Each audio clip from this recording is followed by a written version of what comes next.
కథలు వినండి, వినిపించండి, వింటూనే ఉండండి. అనగా అనగా అనగనగా.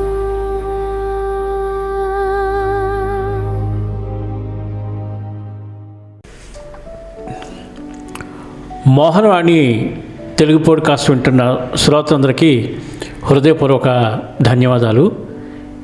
ఈ లాంగ్ వీడియోలో మీకు ఒక అద్భుతమైన కథను వినిపించబోతున్నాను. అనగనగా. అనగనగా చెన్నై మహానగరంలో అదొక విశాలమైన కాలనీ. దాని పేరు బృందావన కాలనీ. ఆ కాలనీలో ఏ ఇంటిని కనుగొనాలన్నా 2 ల్యాండ్ మార్కులు. ఒకటి కమలాసని నిలయం, రెండవది దీన దయాళ్ హాస్పిటల్. కమలాసని నగసుత హరికృష్ణ దంపతుల ఇల్లు. నగసుత సంగీత విద్వాంసురాలు.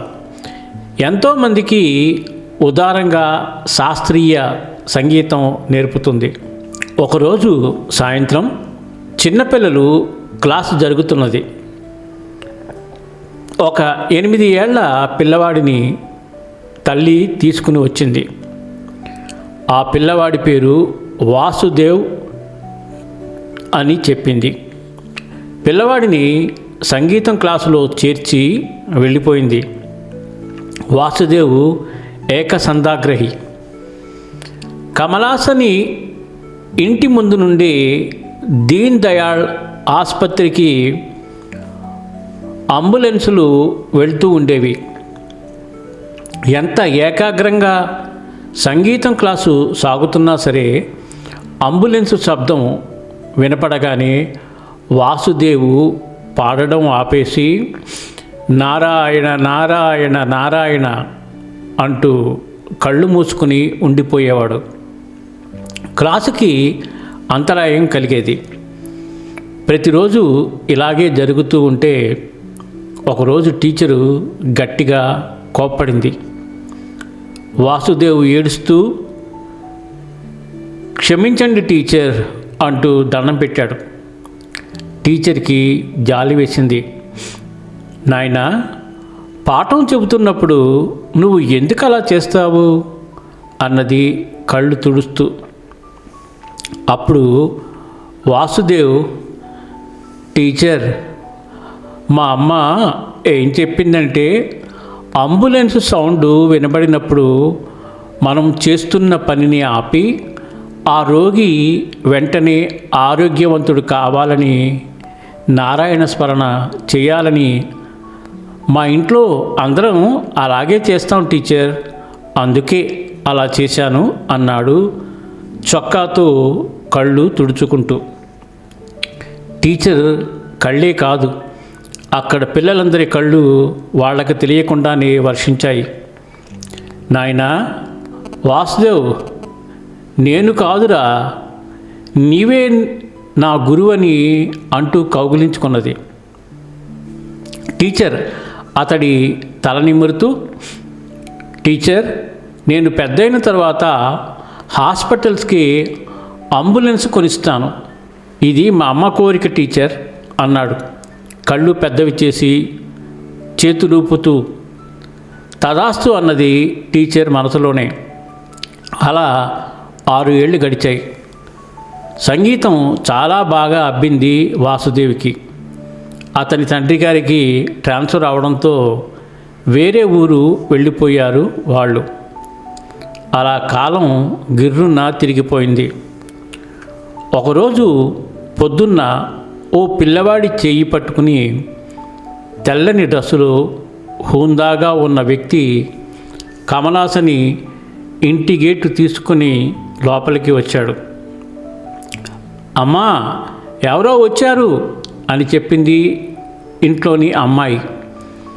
అంతలో గురు అజగురు త్యాగరాజ గురు గురు అంటూ పాడడం మొదలుపెట్టాడు వచ్చిన అతను, వాసుదేవు నువ్వా అంటూ లోపల నుండి గబగబా పరుగులాంటి నడకతో వచ్చింది నగసుత టీచర్. టీచర్ అంటూ ఆమె కాళ్ళకు ప్రణమిల్లాడు. అతడిని లేవనెత్తి, ఎలా ఉన్నావు వాసుదేవ్? ఇన్నాళ్ళు ఎక్కడున్నావు? నన్ను మరిచిపోయావా అని అడిగింది టీచర్. అతని కళ్ళ వెంట కన్నీటి ధారలు కారుతున్నాయి. అమ్మా, నేనిప్పుడు కార్డియాలజిస్టు, ఇక్కడే దీనదయాళ హాస్పిటల్లో డాక్టర్గా వచ్చాను. ఇప్పుడు నాకు అమ్మ లేదు. తొలి గురువుగా మా అమ్మ నేర్పిన సంస్కారాన్ని వదలరాదని 10 అంబులెన్స్లను హాస్పిటల్కు డొనేట్ చేశాను. నాకు భగవంతుడు శక్తినిస్తే ఇంకా కూడా చేస్తాను. వీడు నా కొడుకు దయాసాగర్. సంగీత జ్ఞానం కోసం వీడిని మీకు అప్పగిస్తున్నాను అన్నాడు. ఆ పసివాడిని ఆనందంగా గుండెలకు హత్తుకుంది నగసుత టీచర్. అందుకే మాతృదేవో భవ అన్నది వేదం. ఎంత వారికైనా తొలి గురువు అమ్మే కదా. కన్నతల్లి అయినా అమ్మలాంటి గురువులైన పసి మనస్సులలో సంస్కార బీజాలు నాటేది వారే. అందుకే కాల నియమం లేని సంస్కారాలను ఉగ్గుపాలతోనే నేర్పమంటారు మహాత్ములు. చాలా అద్భుతమైన కథ నాకు ఆన్లైన్లో దొరికింది. ఎవరు రాశారో కానీ హృదయానికి హత్తుకునే కథ. దీంట్లో మంచి సందేశాన్ని కూడా జోడించి రాశారు. కాబట్టి మనమందరం కూడా మనకు ఇక ముందు పుట్టబోయే పిల్లలు, మనవాళ్ళు కానీ మనవరాళ్ళు కానీ కొడుకులు కానీ కూతుళ్ళు కానీ ఎవరికైనా సరే ఉగ్గుపాల దగ్గర నుండి ఉత్తమమైన సంస్కార బీజాలు వాళ్ళ మైండ్స్లో నాటడానికి ప్రయత్నం చేస్తూ మంచి సంస్కారవంతులుగా తీర్చిదిద్ది 10 మందికి ఇన్స్పిరేషన్ కలిగేటట్లుగా పెంచి పెద్ద చేద్దాం. ఇంత అద్భుతమైన కథ 10 మందికి షేర్ చేస్తారు కదూ. సర్వేజన సుఖినో భవంతు, లోకా సమస్త సుఖినో భవంతు. ధన్యవాదాలు. స్వస్తి. మన మోహనవాణి కార్యక్రమాలు మీకు నచ్చినట్లయితే వెంటనే ఒక లైక్ చేయండి, అలాగే కామెంట్ చేయండి, ఎక్కువ మందికి షేర్ చేయండి. సబ్స్క్రైబ్ చేసుకోకపోతే వెంటనే మన ఛానల్కి ఇప్పుడే సబ్స్క్రైబ్ చేసుకోండి. ధన్యవాదాలు.